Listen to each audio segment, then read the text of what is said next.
Muy buenas noches, ¿cómo están? Les damos la bienvenida una semana más a Informe León, un programa que hoy les propone 3 temas.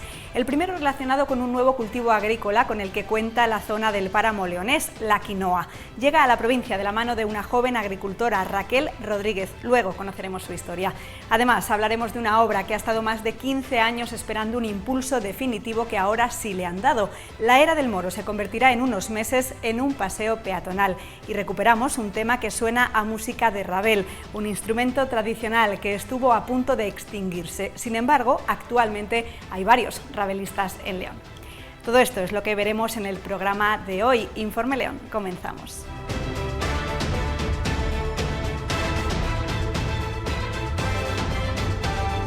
León es la primera productora de España de maíz. La superficie crece cada año y ya supera las 75.000 hectáreas. Los cambios en la futura PAC obligarán a una mayor rotación de cultivos y una joven agricultora leonesa ha apostado por uno muy peculiar para esta provincia, la quinoa, que procede de Sudamérica. Es el único alimento vegetal que posee todos los aminoácidos esenciales, oligoelementos y vitaminas para la vida. Quizá por ello se ha convertido en un producto muy demandado en las cocinas de medio mundo.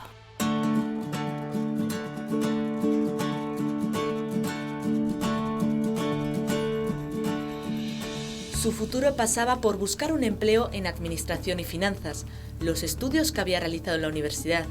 Pero la realidad del mercado laboral cambió sus planes y regresó a su Bercianos del páramo natal para seguir la tradición familiar y convertirse en agricultura. Hizo un curso de incorporación, investigó y descubrió un cultivo que podía ser una alternativa para el maíz que ocupa ya en la provincia más de 1 de cada 2 hectáreas de regadío.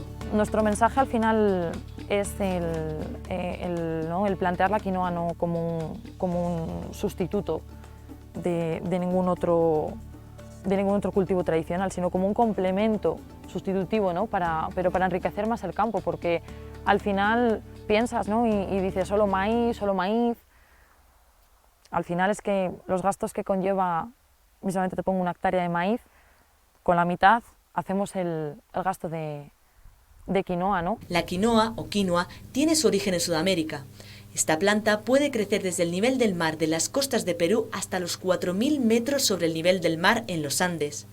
A pesar de estas circunstancias, se ha adaptado bien a las características de la comarca del páramo. La quinoa es un cultivo duro, ¿vale? Requiere menos fertilizantes nitrogenados y, aparte de ello, un menor consumo de agua.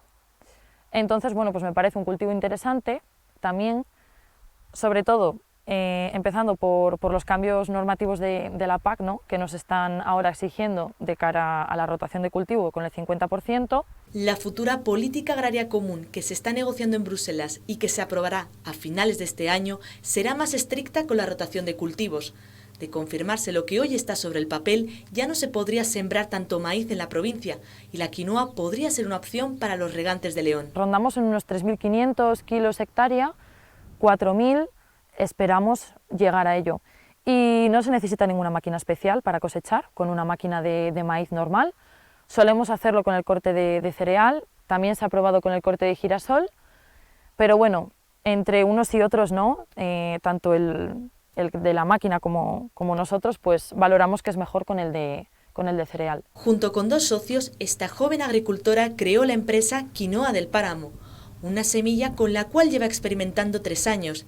De estos campos recogerán en las últimas semanas de agosto su primera cosecha. La mayor plantación que tenemos aquí ahora mismo es de consumo humano, pero tenemos otra pequeña parte que es de quinoa forrajera, ¿vale? Para consumo animal, el cual se están haciendo una serie de pruebas, sobre todo por el valor biológico que tiene, alto en proteína y sobre todo con los aminoácidos esenciales que conlleva. El objetivo de esta sociedad es producir quinoa, aunque quieren ayudar a otros agricultores a introducir esta semilla en la comarca. Existen alrededor de 6.000 variedades de quinoa. Raquel ha experimentado con 8 y ha dado con una que parece adaptarse bien al terreno y clima del páramo. Está mi padre también ayudándonos y junto conmigo y los socios llevamos pues unas 60 hectáreas redondeadas, pues unas 32 de regadío y el resto de secano. Y bueno, pues nosotros cultivamos maíz, cultivamos remolacha, trigo en secano, girasol y bueno, pues la quinoa como cultivo alternativo para la rotación de cultivos. La quinoa está considerada por el Instituto Tecnológico Agrario de Castilla y León, el ITACIL, como una de las alternativas al cereal en la comunidad. La Organización de las Naciones Unidas para la Alimentación y Agricultura, más conocida como FAO, destaca que la quinoa es el único alimento vegetal que posee todos los aminoácidos esenciales, oligoelementos y vitaminas para la vida, además de no contener gluten. Lo que es aquí en Castilla y León no tengo ni idea de si hay algún otro agricultor o agricultora que siembre quinoa, pero bueno, la verdad que sí, tiene una demanda bastante mundial la quinoa. De hecho, en América le llaman el grano de oro, ¿no? Y la FAO lo ha determinado como un superalimento. Entonces, bueno, pues eso me parece un dato importante de cara a todos los agricultores ya en sí, ¿no? Han recibido llamadas de otras provincias interesadas en este cultivo, como por ejemplo Zamora. La quinoa tiene cada vez más demanda en el mercado y no ha sido difícil encontrar compradores para su cosecha. Me encantaría poder llegar a algo alto y algo productivo. Pero bueno, como de momento no, pues seguimos buscando esa variedad de quinoa que se adapte bastante bien aquí al clima del páramo y sobre todo la salida comercial. O sea, eso es muy fundamental. Es habitual encontrar quinoa en el supermercado o en los restaurantes de medio mundo como alternativa vegana y que también es apta para celíacos. Ahora, de la mano de un grupo de emprendedores del páramo, llega hasta tierras leonesas para conquistar nuestros paladares. Este pseudocereal ya se ha convertido en una de las soluciones para la diversificación de cultivos que exige la nueva PAC, pero también para mejorar la dieta mediterránea, de la cual España es su principal referente.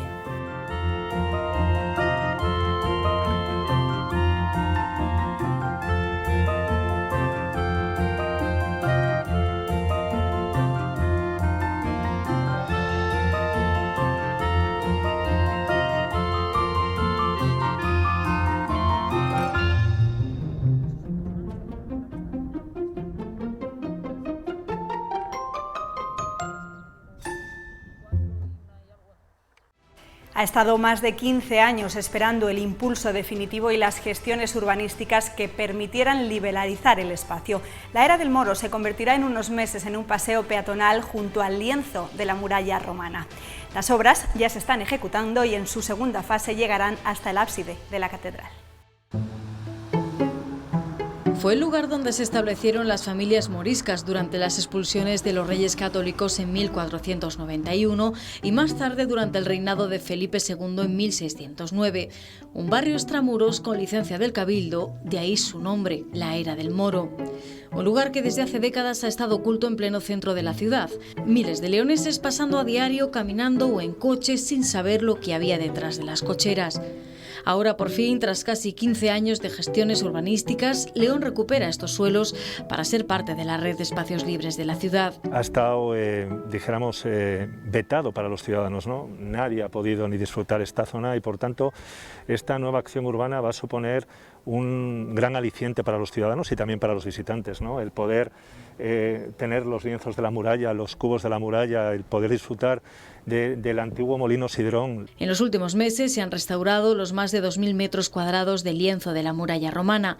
El monumento ahora mismo ya está en una situación segura, puesta en valor, estudiada y era el momento a continuación de acometer la obra de urbanización del espacio exterior, que es lo que estamos ejecutando ahora.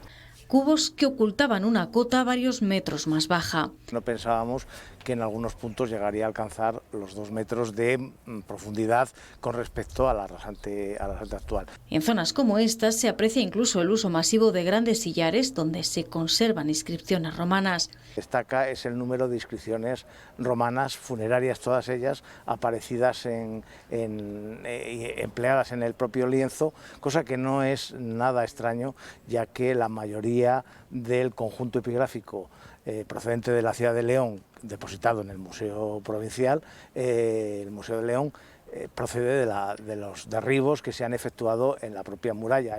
Pero sin duda lo más sorprendente es el hallazgo de construcciones adosadas a las murallas que datarían de al menos 2 siglos atrás. Era muy habitual que a lo largo de la historia había edificaciones que habían ido ganando, digamos, espacio a la muralla, sobre todo adosándose. Ese espacio estaba relleno con los propios escombros de la demolición del muro superior. Es decir, eso llevaría enterrado aproximadamente unos 200 años, vamos a poner. Con el objetivo de dejar vistas las partes que estaban soterradas, ocultas de la muralla, hasta sus cotas de arranque de cimentación, que será la última fase. Una vez que acabemos con la urbanización del jardín, esa franja que nos va a aparecer será la última fase ya que rehabilitemos, junto con la iluminación monumental. Incluso han aparecido estas verjas, que son los viejos accesos de una presa que conectaba con la huerta del convento de las Descalzas. Durante muchos años, la ciudad de León, como pasa con otras ciudades, ha vivido un poco de espaldas a sus murallas, que no hay que olvidar, además, que son el conjunto monumental más importante de la ciudad. Si nosotros sumamos todos los metros lineales que tienen tanto las murallas romano-medievales como después la cerca medieval, sería uno de los conjuntos urbanos amurallados más importantes de toda la península ibérica. Los trabajos avanzan en ese objetivo de abrir lo que se había convertido en una gran barrera entre la Plaza del Espolón y la avenida Ramón y Cajal. Cualquier espacio público que pones a disposición del ciudadano, lo ideal es que se empiece a usar al día siguiente. En este caso será un jardín que tendrá zonas de paseo, zonas estanciales, tendrá puntos de información para explicar el propio monumento y la gente podrá disfrutar de él, y además podrá no necesariamente bajar a Ramón y Cajal por el itinerario de la calle Era del Moro, que tiene tráfico, sino que podrá disfrutar de un paseo agradable, peatonal, sin tráfico. Precisamente en este punto está uno de los ejemplos de patrimonio industrial más destacados de la ciudad, el Molino Sidrón, que estaba siendo utilizado como un garaje de vehículos. El molino original era una edificación del 19, luego ha ido sufriendo transformaciones, y lo que llega a nuestros días tenía un uso de garaje en la planta baja, sí que había una pequeña vivienda y oficinas, pero el uso, digamos, al que estaba declarado legalmente era un garaje. Aunque justo antes del garaje fue harinera, ha tenido un devenir y finalmente va a ser un equipamiento público. La obra ya ha empezado a derribar las construcciones adosadas para liberar el molino. Una fábrica de harinas con un gran silo cuya construcción data de 1868 y que acabó reconvertido en cochera. El edificio se convertirá ahora en una ambiciosa sede para los escritores leoneses y un proyecto de emprendedores. Va a estar destinado como casa de las letras, de los escritores, ¿no? Con esa funcionalidad un poco de que nuestros escritores, que León es una gran cuna de escritores, tengan un lugar específico para ellos, ¿no? Donde poder presentar sus obras, donde poder hacer sus encuentros, y también este edificio albergará una parte también dijéramos, no tanto como un vivero de empresas, pero una parte también destinada a algo de innovación. Estas son fotografías del siglo pasado, cuando el conjunto amurallado en esta zona estaba liberado y dejaba ver la fortificación al completo. En esta intervención también se han recuperado los adarves preparados para ser paseables, aunque no tendrán un nuevo acceso. Se mantienen los del Archivo Provincial de la Vieja Cárcel y el del Instituto Legio Séptima. La muralla es un bien de interés cultural de titularidad estatal, pero de dominio público, y a lo largo de la historia hemos visto multitud de ejemplos de ocupación del espacio. Uno de los cubos de la Era del Moro está anexo a una academia educativa, la Cervantes. Ahora ya no podrán hacer uso de él. Siguen teniendo una balconera, que hemos puesto una reja para que no salgan, pero en principio van a poder disfrutar de las vistas. Su situación ha mejorado claramente porque ahora se encuentran con un adarve perfectamente tratado, rehabilitado. Antes había todavía restos de las antiguas edificaciones en situación de ruina. Derribar todos los edificios adosados a la muralla, yo creo que desdibujaría tremendamente el sentido de la propia calle, y yo creo que con saber que está ahí y con que las nuevas intervenciones, las nuevas promociones, como ya se ha hecho, se tienen que separar de la muralla haciendo una especie de ronda interior, paseable, visitable, yo creo que sería suficiente. Pero hay muchos más, como la situación del Colegio Carmelitas en la Avenida de los Cubos. Yo creo que eso, en fin, tarde o temprano, supongo que ese espacio se recuperará. Eso es una auténtica agresión al monumento, que además, en fin, es que hiere cualquier sensibilidad. El viejo sueño patrimonial de la ciudad de León es recuperar de forma completa su muralla, aunque el estado de conservación no permitirá llegar nunca a los niveles de Lugo o de Ávila. no creo que podamos llegar a esa situación, sobre todo porque hay muchas torres, muchos cubos, aquí lo que llamamos aquí cubos, que ya se derribaron en su día, cosa que no sucede en estos dos conjuntos amurallados de Ávila y de Lugo. De momento la ciudad ganará una nueva arteria, también para alegría de los vecinos colindantes, cuyas casas hasta ahora estaban sumidas en un callejón sin salida. Antiguos gobiernos municipales como el de Amilibia ya prometieron abrir esta zona, pero nunca llegó la financiación.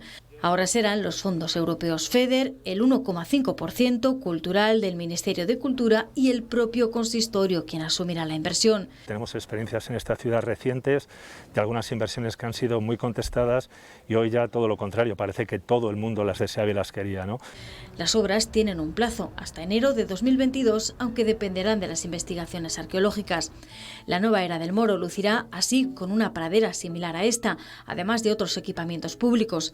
Pero el ambicioso proyecto de peatonalización tendrá continuidad hasta la Catedral de León. Las siguientes fases van a ser la de peatonalización de carreras y cubos hasta la calle Pontón, que también van acompañados de un tratamiento verde, aunque en este caso es más verde que pavimentado, y en aquel caso, a medida que nos acercamos a la zona de carreras y cubos, cada vez es el verde, digamos, se encoge un poquito y se ensanchan las zonas de pavimentos de adoquín de granito. Tendremos un entorno ya de una magnitud muy importante desde el punto de vista de poner en valor nuestro patrimonio, de nuestra transformación urbana y también con un aliciente y un atractivo turístico importantísimo. El último gran tramo de muralla oculto podrá por fin lucir en todo su esplendor.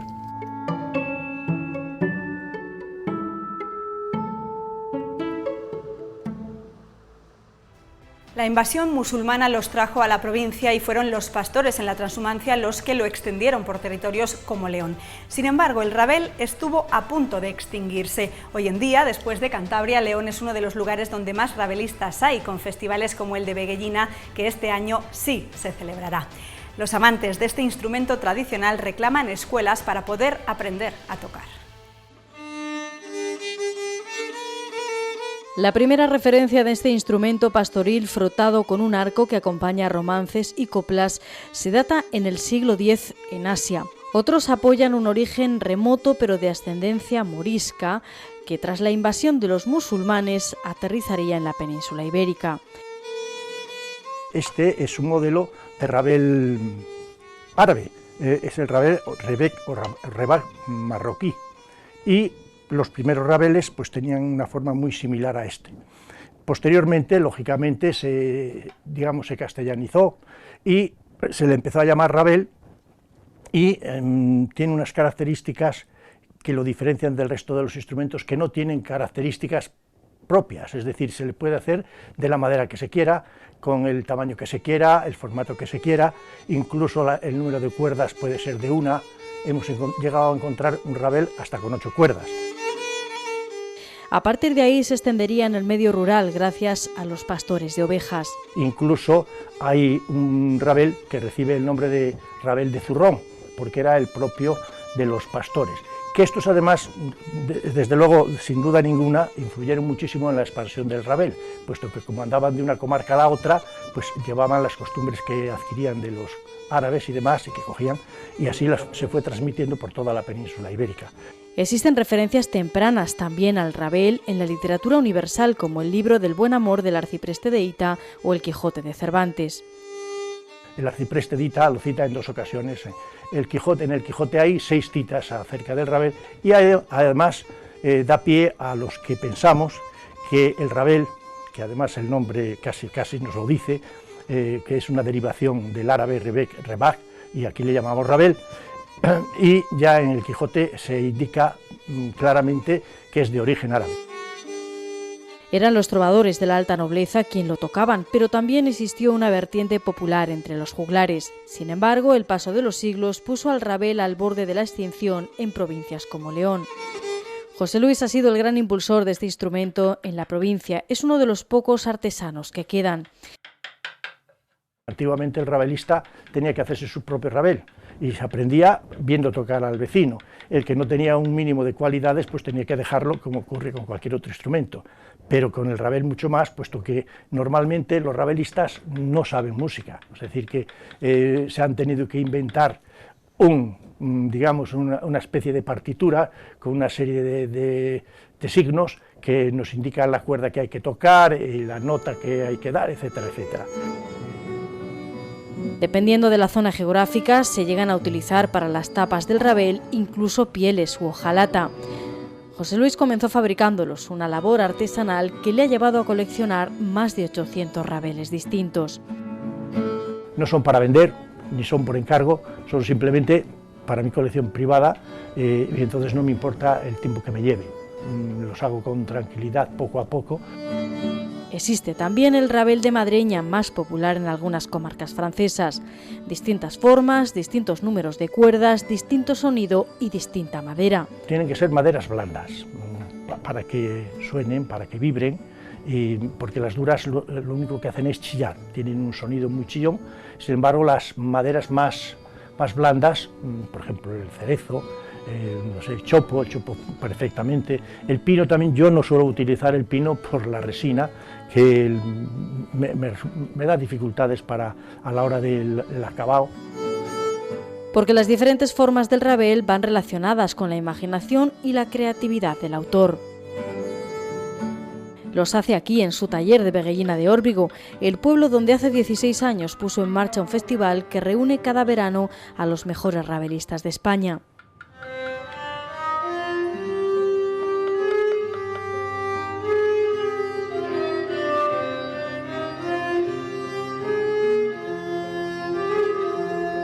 Aquí es todos los años, en el verano, organizamos ese festival, pero hay unos cuantos, y además rabelistas muy buenos, y hay rabelistas pero muy buenos que pueden codearse con cualquier otro rabelista. Sin embargo, no es fácil aprender a tocar el rabel en León, mientras en otras zonas del norte de España, como Cantabria, hay escuelas donde se cuentan por cientos los alumnos de este instrumento de dulce sonido. En León fueron fracasando todos los intentos por establecer escuelas en Veguellina de Órbigo, en Velilla de la Reina o en León. No es conocido, y eso que ahora se está moviendo un poco más. En Cantabria sí hay escuelas de 100 y pico personas, y a ver, yo creo que lo publicitan mucho y hay escuelas de niños. El problema es que no hay gente joven que quiera tocar rabel. Entonces, claro, nos ven a abuelos tocando rabel y dirán, buah. Así que son los propios rabelistas los que imparten a veces las clases a domicilio. Así aprendió Mari. Se interesó por el rabel cuando ya tenía 60 años.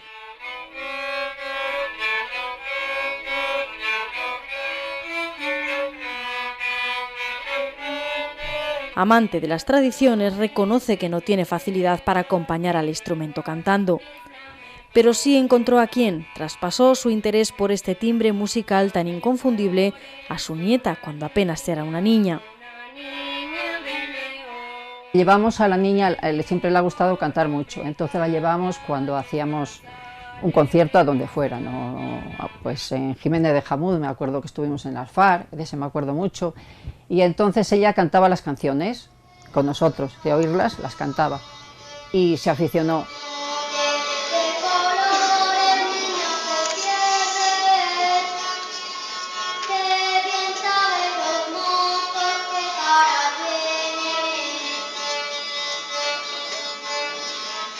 Esta es Carla, con apenas 8 años, la primera vez que tocó el rabel en público en una función del colegio.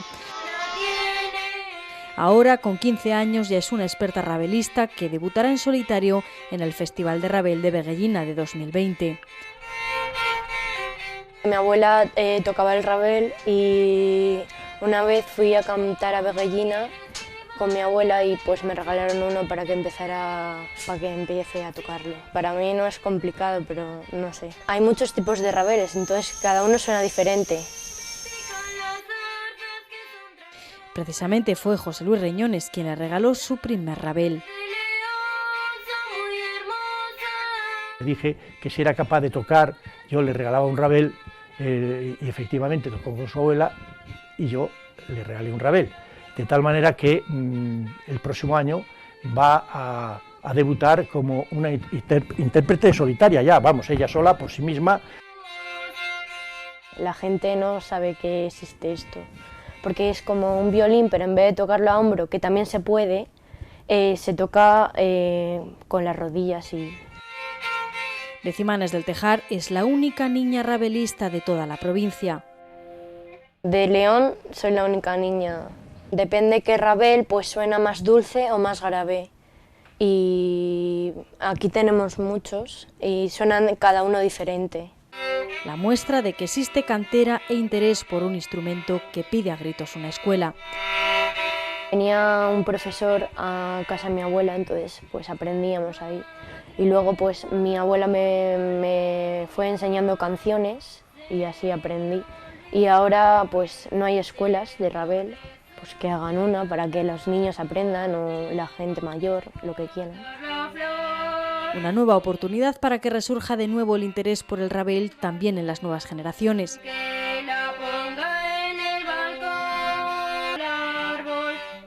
No es elegante, claro, no tiene la categoría de un violín y la guitarra todo el mundo, mucha gente la toca en muchas regiones, pero estos instrumentos, pues igual que se toca la chifla y el tamboril, por ejemplo, la dulzaina o la gaita o... Carla ambiciona incluso más allá y ya trabaja con un programa informático para adaptar partituras de canción moderna a las notas del rabel. Quiero hacer canciones modernas tocadas al rabel, que es lo que estoy intentando. Un reggaetón, por ejemplo. Sonidos de un instrumento que quiere seguir muy vivo en las tradiciones leonesas.